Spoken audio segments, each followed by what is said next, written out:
Sir Sudheer Reddy గారు గతంలో ఈ సార్ ఒక 2 నిమిషాల కథం చేస్తా సార్ అని చెప్పి మంచి సూచన సలహాలు ఇస్తాడని చెప్పేసి మరొకసారి అవకాశం ఇస్తాడు సార్. 2 నిమిషాలు సార్, ఎక్కువ తీసుకోండి సార్. సార్ నేను 3 స్థాయిలు చెప్పిన సార్. మొదటి స్థాయిలో మూసీ నదిలోకి ప్రవహిస్తున్న డ్రైనేజ్ వాటర్ని అంతా కూడా ట్రీట్మెంట్ చేసి శుభ్రమైన వాటర్ని మూసీ నదిలోకి వదలాలి సార్. రెండవ స్థాయిలో మూసీలో పేరుకుపోయిన ఒండ్రు మట్టి ఒక 50-60 సంవత్సరాల నుంచి ఇండస్ట్రియల్ సెడిమెంట్స్ అంతా కూడా కాలుష్య కారకాలు అంతా కూడా పేరుకపోయినాయి. వాటిని అన్నింటినీ కూడా తీసి మరి పొల్యూషన్ కంట్రోల్ బోర్డు నామ్స్ ప్రకారం సైడ్కి వేసేసి 2 సైడ్ల రోడ్డు డెవలప్ చేసి నీరు నిరంతరం ప్రవహించే విధంగా చేయాలన్నది స్థాయిలు సార్.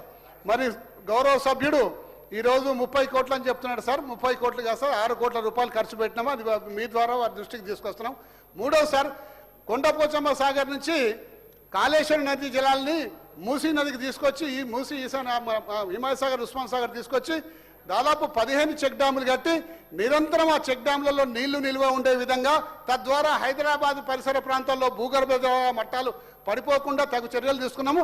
అలాగే హైదరాబాద్ యొక్క ట్రాఫిక్ని డీకంజెషన్ చేద్దామన్న ఉద్దేశంతో ఇరువైపులా ఈస్ట్ వెస్ట్ కారిడార్ని తయారు చేసి మరి నాగోల్ నుంచి గండిపేట వరకు రోడ్ లింకేజ్ కూడా ప్లానింగ్ చేసినాం సార్. మధ్యలో 15 బ్రిడ్జ్లు మనం డిజైన్ చేసినాం సార్. ఈ 15 బ్రిడ్జ్లు కూడా సార్ శాంక్షన్ చేసినాము. దాదాపు 500 కోట్ల రూపాయలు దాన్ని కేటాయించినాము. మొదటి బ్రిడ్జు మీరు పీర్దాదిగూడ నుంచి నాగోల్ వరకు కూడా మీకు పత్తులగూడ వరకు కూడా శంకుస్థాపన చేసాం.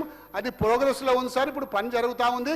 కాకపోతే ఈ ప్రభుత్వం వచ్చినాక మేము చేసిన పనులకన్నిటి కూడా లాస్ట్ ప్రయారిటీ ఇచ్చి దాన్ని నత్తనడక నడిపిస్తుంది సార్. అసలు పూర్తి కావద్దన్న ఉద్దేశంతో నత్తనడక నడిపిస్తుంది సార్.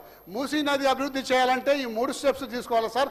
ఏదో విధంగా ఇండ్లకు రెడ్ మార్కులు చేసి మేము మార్కింగ్ చేసేసి నేను పేగులు మెడలేసుకుంటా, లాగులలో తొండలు వదిలిపెడతా, మేము వంగబెట్టి గుద్దుతా, పండబెట్టి తొక్కుతా. కాలేరు వెంకటేష్ గారు ఆనరబుల్ మినిస్టర్ గారు షార్ట్ డిస్కషన్ పెడతాము అని అంటున్నారు సార్. ఆ రోజు మూసీకి సంబంధించిన ఎమ్మెల్యేస్, సిటీ ఎమ్మెల్యేస్ అందరం మాట్లాడతాం సార్. అది చాలా సీరియస్ డిస్కషన్. శ్రీధర్ బాబన్న, మీరు ఒకవేళ షార్ట్ డిస్కషన్ పెడతా అని ప్రామిస్ చేస్తే మేము నెక్స్ట్ టైం అప్పుడే participate. It is detailed discussion is required. Bandaru